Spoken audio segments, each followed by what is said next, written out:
Well, here we are sitting in the car again as usual. What you're about to see is culmination of 3 or 4 days. I think it's actually 2 days worth of fishing. And then at the end, we're going to sit down at the fly tying desk and talk about flies for an intermediate line. Because when you're fishing a line that sinks, you want to lighten up on your flies, typically, because you don't need heavy weight to sink the flies. So, a little bit of fishing. And then we're going to sit down at the fly tying desk. We'll look at, in particular, a Clouser Minnow tied lightly. So I think that's what I use for almost all of the fishing in these videos. So take a look at the fishing, and at the end, there's fly tying. A little bit of everything.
So that's one fish. That fish, oh, it's gonna get windy. That fish came on my own Clouser Minnow. Where is it? Tied on a stupid big hook with bead chain eyes so I can fish it on an intermediate line, so it's a little lighter. Oh geez, this fly box is garbage.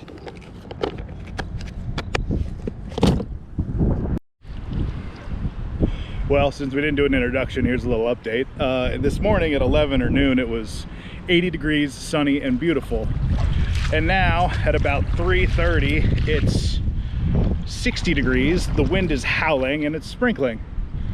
Turned into quite an adventure. I'm trying to fish 8-weight with an intermediate. I'm trying to paddle is what I'm trying to do here, one-handed. An 8-weight with an intermediate, clear intermediate line. And I'm fishing a Clouser Minnow, my own version, with bead chain eyes, big old hook. And I caught one smallie earlier, good one. It was kind of a mess. And then the wifey caught a smallie on a jerkbait. And then I lost my forceps somewhere along the way, which is awesome. Why I don't have a spare pair, I don't know. There's your tip for the day. Actually, tip for the day. When you're in and out of cold water, like we are today, because it's April, wool socks. Like, I just like an old pair of sneakers and wool socks. Old pair of sneakers and wool socks, because wool socks will keep you warm while they're wet. They insulate while wet. It's just how wool works. So, that's your tip for the day. And bring spare forceps or pliers. Here we are again, ladies and gentlemen. Today, we're going fishing. For smallmouth bass, you guessed it. I've been in a little bit of a fishing slump, and it's not that I get skunked constantly, it's not that I never catch fish, it's just don't have that great day where you just hammer on fish. And like most people that fish, I am a little superstitious. You know, there's stuff like the first cast curse. That one I believe in completely. Bananas in the boat, stuff like that. Come to my attention that I bought a new pair of sunglasses, and we all know how important polarized sunglasses are for fishing. But I bought a new pair of sunglasses, and I've been wearing those all year. And I'm starting to wonder if they're part of my problem. So I put these sunglasses back on, and we'll see what happens. little superstitious, not gonna lie. But anyway, today we're gonna fish for smallmouth. We're still using an intermediate clear line, and today's gonna be a little less fishing, a little more fly tying information. You wanna have flies that are specifically weighted to use with an intermediate line. If you use a really heavy fly with an intermediate line, it's gonna hit the bottom like that. If you use a lightly weighted fly with an intermediate line, that line is gonna drag it lower in the water column slowly, which is probably what you want, depending on the water you're fishing. That is what I want. So today we're gonna fish a Clouser Minnow that I tie, but instead of using lead eyes, I use bead chain eyes. So it has a little bit of weight. I'll tie it on a big old hook too, usually. So that gives it a little more weight too. So it has some weight, but it's still, because it doesn't have giant lead eyes, it casts effortlessly. That's another thing to think about when you're using an intermediate line. You can cast lighter flies, and they're much easier to cast. You know, it's not that a Clouser Minnow is hard to cast, but if you're really whipping a Clouser on something like a 6-weight and it's windy, you may take one in the back of the head if you're not careful, or you're not a good caster. It happens. I smacked myself in the arm, like right here one time, and I swear to God, I had an imprint of lead barbell eyes on my arm for like a week. It hurt. Just glad I didn't get the hook. So we're going to put on the creek and we'll see what we can do, and then we'll sit down at the fly tying desk and look at this fly.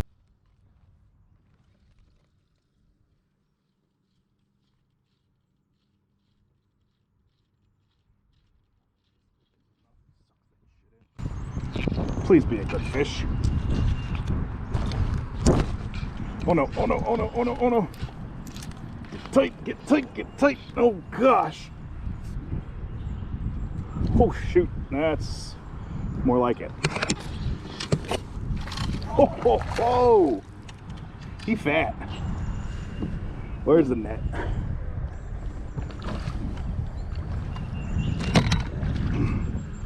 This is what we've been looking for. Big, fat, fatty. Oh gosh. Get out, get up, get up, get up, get up. Come on. He just wants to put on a show. Oh, the net is not attractive to him. Oh gosh. Looks like we're going into the bank here. This is why we fish a big heavy leader. You just drag his big butt. Oh gosh, man, he does not want to come up.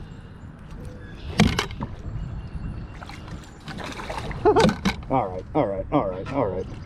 Oh, look at you. Oh, no, no, no.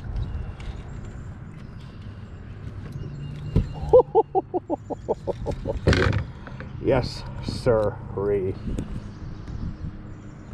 There we go, big guy. You all good? Yes, sir.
So here we are, we're going to talk about tying flies specifically to use with an intermediate line. And that means making them a little bit lighter than they might usually be. What I am fishing predominantly in this video, and just in general, is a Clouser Minnow that is tied a little bit more lightly than you would normally tie it. Normally, a Clouser Minnow is tied with lead eyes. You know, like these guys. You've seen them before. A little lead barbell. Eyes on them. Tie that on the shank of the hook. I don't have an example here, but I'm sure you've seen it. Now, instead of that, we're going to use something different. And now, I am using, this is a Mustad. This is actually a Stinger deer hair hook. Like this. They actually have a bit of a smaller gap than I would prefer for this sort of streamer. If you can see, get that to focus. Yeah, that gap is a little smaller than I'd prefer, but they seem to work fine. I haven't missed any fish because of them, so I'm not going to complain. So, what color are we going to make this? Doesn't really matter, does it? Start out normally. Some thread on a hook. Now, this is where, instead of tying on your lead barbell eyes, we are going to use bead chain. Now, this is just regular old bead chain like you would get on a necklace or whatever. Now, don't use your good scissors to cut this stuff because it is made out of metal. So, get a crappy pair of fly tying scissors or normal scissors or some wire cutters and cut yourself two balls. If I can do this without hurting myself. These scissors suck because I cut stuff like this with them. Ow! There we go. And so instead of your traditional lead eyes, you're just going to use two little bead chains. And the idea here is you're getting that same eyeball effect and the same Clouser Minnow profile. Clouser Minnow. But instead of having those heavy lead eyes to sink it, you've got something a little bit lighter. I mean, a fair amount lighter. I hope we're close enough to catch this detail. So, those are your eyes. Just tie them on just like you would a pair of lead eyes. And I guess we'll just finish this fly for the sake of doing it. Some bucktail. Perhaps some of you have never tied a Clouser Minnow before. White over olive is my go-to 99% of the time for smallmouth. Will they eat just about any color? Probably, but white over olive seems to match the forage. It matches juvenile smallmouth, fall fish, dace, creek chub, stuff like that. Things that big smallies want to eat. So we're going to get us a nice, relatively sparse section of this bucktail. And this will work. I'm going to pull out any shorter fibers, anything I don't like the look of, anything that's really kinky. There we are. And you tie this right in front of the eyeballs, which in this case are bead chain and not lead. Tie them in tight. This is going to be hard for this camera to focus on, unfortunately, because my hand gets in front of the fly. So tie that in front of the eye and then hang the bucktail back over the eye, and you're going to bring your thread back down the shank of the hook and wrap that bucktail to the shank of the hook. I wrap it almost down to the hook point. That's me, personally. I also like to finish these flies with UV resin or something to hold them together, because in my experience, the part of the fly that will get beat up and fall apart most easily that I've seen with commercial flies or, store-bought flies, this wrap right over the head will come undone because, in and out of fish's mouth, bangs off rocks, hooked up on the bottom, whatever, you beat flies up. So I like to take UV resin or even, do I have any? Ah, yes. Good old Sally Hansen, hard as ice. You can steal it from your wife. She may never notice. you might not want her to notice. This is great because you can. It's easy to apply. It's cheap. You don't need to UV cure it, which is, not necessarily good or bad, but that's an option. But I like to slather that from what'll be the nose all the way up over the eyes, all the way back into this wrap here, once the fly is finished. So, that being said, let's just finish the fly. I'm going to tie down all this crap. You can trim all this extra bucktail at the nose, or you can tie it down, whatever you like to do. And then it's time to flip the fly over. Those of you with a true rotary vise can rotate the vise. Those of us that don't have that luxury actually have to turn the fly upside down. So flies upside down. Here I will take 2, maybe 4 pieces of Flashabou. Or not Flashabou, but this tinsel. And I will tie them to the nose right here.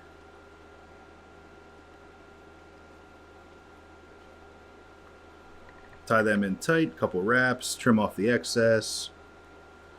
And I usually tie them really, really long off the back so I can then trim them how to the length I want. And then bucktail of your choice on the bottom. Like I said, for me, it's almost always olive under white. So white over olive. I am dangerously low on olive bucktail. There is a quality issue with bucktail. You can buy cheap bucktail, you can buy good bucktail, and there is such a difference.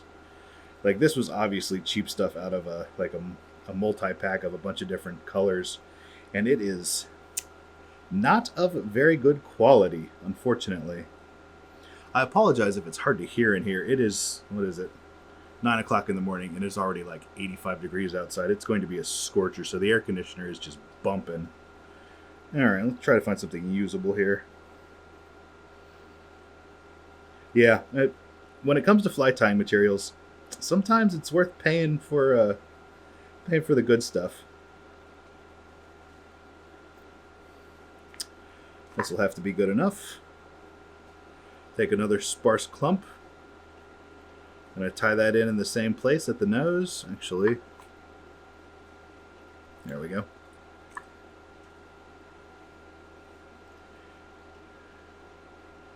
Tie that down nice and tight. And different schools of thought on how you finish the nose of a Clouser Minnow. Some people like to trim all that excess bucktail, get in there with a little pair of scissors and really trim all that crap off. I just wrap over it. For me, a Clouser Minnow is something I'm using all the time. So there's no point in making it complicated. I just want to get them done as quickly as possible and as functionally as possible. So I'll just start wrapping that crap down until it's all pushed down and it's got thread over top of it. It's good enough for now. I'm going to roll it back over. Basically finished product. And then I'm going to give it a couple more wraps on this side. Ugh, if anybody wants to send me a new vise, go right ahead. And you create a nose just by wrapping.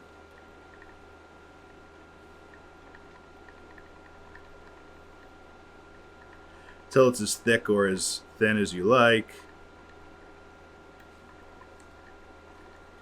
And then I've got these flash pieces that are way long, so I'm going to fix those. Call them good right about there. And we're done. We'll whip finish it, and then we will coat those areas I was telling you about.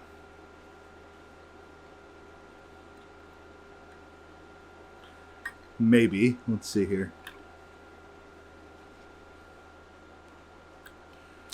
Done.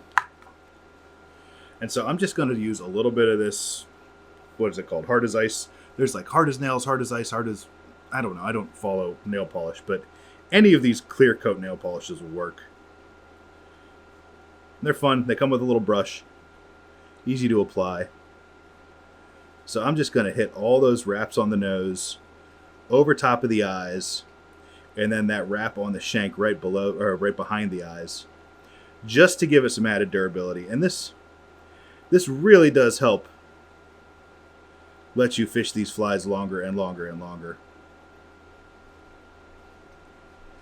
And I'm gonna let that dry, and I may or may not hit it with another coat, just really depends on what it looks like when it's dry. So this is one fly you can use with an intermediate line because you've lightened the weight of the fly. Taken the original Clouser Minnow, lightened it up a little bit so that you can use a sinking line. So you're not dragging that fly immediately to the bottom like you would with a heavily weighted fly. And you can do this with lots of things. Like you can fish woolly buggers weightless. You can tie deceivers with no weight at all. It's a great way to match your flies to your line. So if you're fishing a floating line, you really have no help sinking that fly except for the weight on the fly, and to a degree your leader.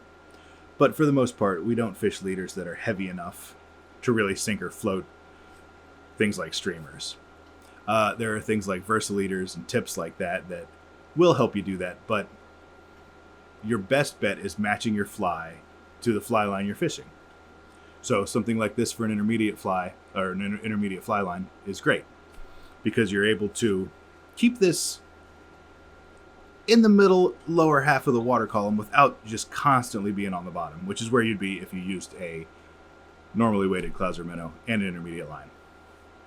So that's a little look at flies to use with an intermediate line and why you should do it. Thanks for watching.